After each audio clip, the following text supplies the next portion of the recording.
जय श्री राम। आज हम नई कहानी लेके आए हैं आपके सामने। बेटी तू आ गई।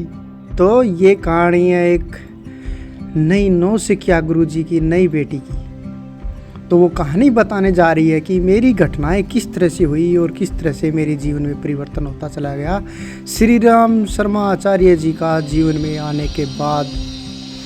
सुनिए।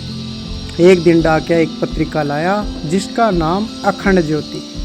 उसके साथ एक पत्र भी था जो जोगिया मंडी मथुरा से लिखा था इस पत्रिका का उड़िया में अनुवाद करो। मुझे आश्चर्य हुआ। मैं वहाँ न तो किसी को जानती थी और न ही ऐसा कोई पत्र विहार हुआ था जिससे वह पत्रिका भेजते।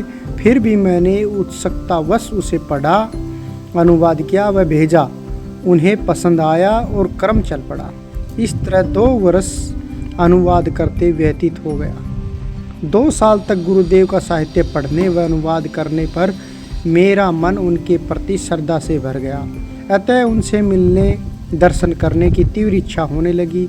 किंतु उन दिनों हरिद्वार के लिए कोई सीधी गाड़ी नहीं थी, इसलिए कुछ दिन यूं ही बीते।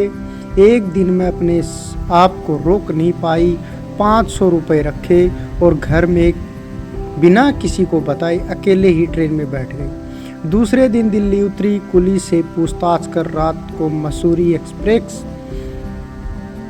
गाड़ी में बैठ गई। सवेरे हरिद्वार पहुंची। दिसंबर माह की कड़कड़ाती ठंड और ऊपर से स्टेशन पर पहुंचते ही जमकर बारिश होने लगी।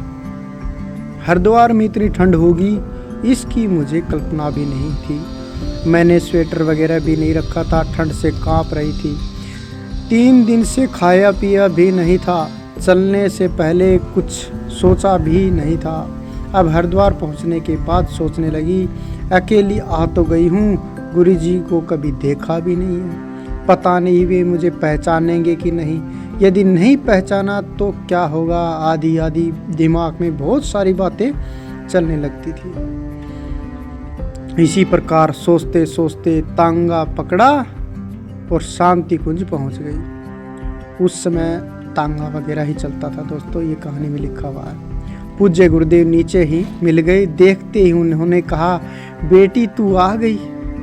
देखो मैं कितना कुछ सोच रही थी गुरुजी मिलेंगे कि नहीं मिलेंगे, लेकिन गुरुदेव ने जैसे ही देखा और कहा बेटी तू आ गई। ना जाने मुझे क्या हुआ, मैं रोने लगी। उन्होंने मुझे बहुत प्यार किया, सिर पर हाथ रखा व कहा, अरे तू तो ठंड से काँप रही है, जा माँ से मिल ले। मैं जब ऊपर माताजी के पास पहुँची तो गुरुजी ने माताजी से कहा, छोरी को कपड़े दो, स्वेटर भी नहीं लाई।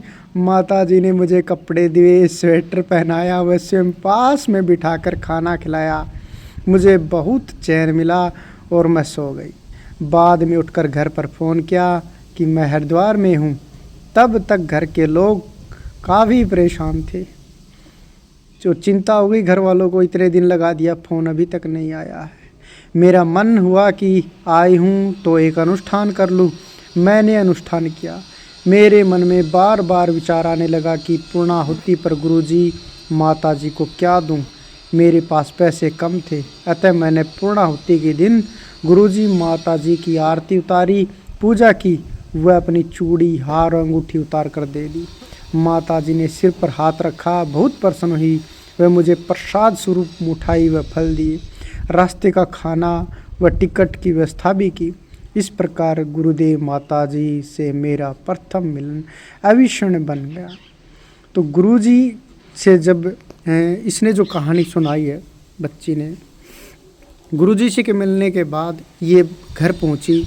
घर पहुंचकर इसके कुछ दिन तो इनकी कहानियों में निकले। उसके बाद इसके घर के अंदर खूब माला माल हो गई, हर साधन संपन्न हो गई। इसके पास किसी चीज़ की कमी नहीं रही।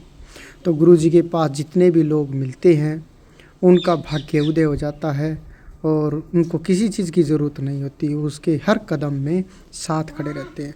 तो आज की कहानी कैसी लगी, हम सब की तरफ से, गुरुजी की तरफ से, जो लोग हमारी कहानी को शेयर करते हैं, गुरुजी की तरफ से ढेर सारा प्यार और आशीर्वाद। और लाइक कमेंट करके ज़रूर बताया करो कहानी आपको कैसी लगी।